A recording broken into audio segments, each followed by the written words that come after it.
So a lot of the Euro bulls are looking clearly at the Euro Recovery Fund and how that performs. We have in mid-July a EU summit, and people will be looking how credible and how strong this European Union Recovery Fund is.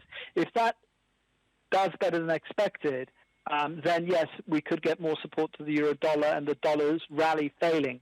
However, if we think that we get disappointment on the EU Recovery Fund, then our view at Bank of America is that we'll get a pullback in euro dollar potentially to 108 by the end of the third quarter.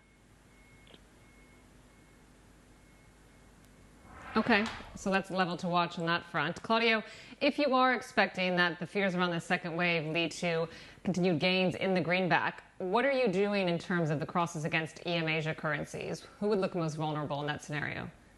Okay, I mean, clearly, the higher beta currencies such as dollar IDR have a vulnerability because of their attachment to the commodity cycle and their current account deficit issues. I would say, though, on dollar China, things are looking a bit better.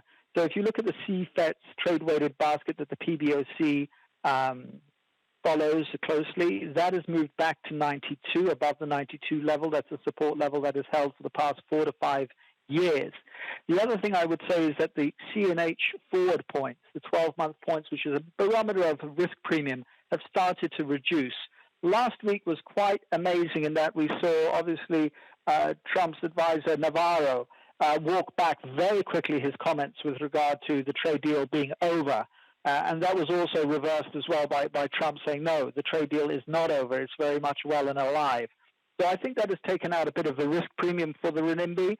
The industrial profit data that we saw out of China over the weekend showed an improvement. And I think tomorrow when we get the PMI data, if we continue to see some improvement, I think we can get some pullback in dollar China back towards the 7 level as we come through in the coming weeks. So I think China is showing itself to be kind of idiosyncratic, less correlated. I think Indonesia rupiah will be more volatile, higher beta, risk-off, dollar IDR going back to maybe the 15,000 level over the coming weeks and months.